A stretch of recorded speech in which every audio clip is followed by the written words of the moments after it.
আসসালামু আলাইকুম গাইস। আশা করি আপনারা সবাই ভালো আছেন। তো আমিও ভালো আছি।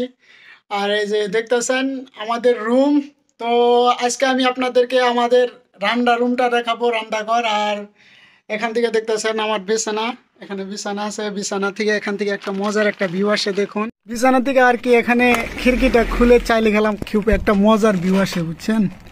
এখানে দেখতেছেন নিচে গাড়ি রাখা আছে অন্য অন্য লোকের। আর এখানে কিছু বাইরের দৃশ্য এটা আমার রুমে থেকে দেখা যায়, এরকম আর কি ভিউ আসে। ওই যে পাহাড় দেখতেছেন, পাহাড়ের ওখানে আমাদের কাজ করি।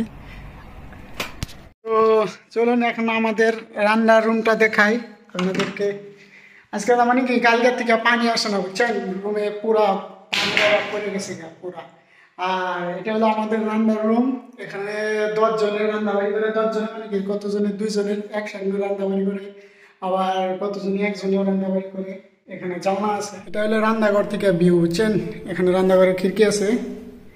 আর এখানে রান্নাবাড়ি করা হয়, দেখছেন ভাত টাত রাইন দেয়, আবার করে থিয়ে গেছে গা। এলে কিছু পরিস্থিতি। আর আমি দোকানে গেছিলাম আজকে, তো আমার অল্প ছুটি আছে, তো ছুটির জন্য সেই জন্য দোকানে যাই। আরও আমার সঙ্গে আরো 2জন খায়।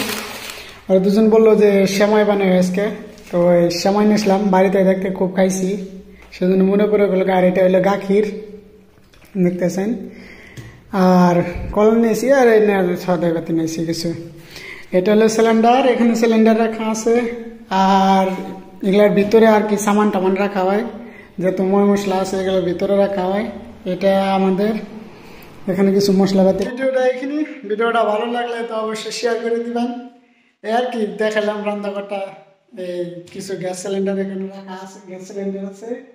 ওখানে ভাত টাত রান্ধা হয়, এখন ভাত টাত রান্ধে আর মানে কি যে এখানে রাখা হয়। এখানে রাখা, এখানে খাওয়া দেওয়া রাতে 2টা 3টার সময় শুয়ে পড়ি বুঝছেন।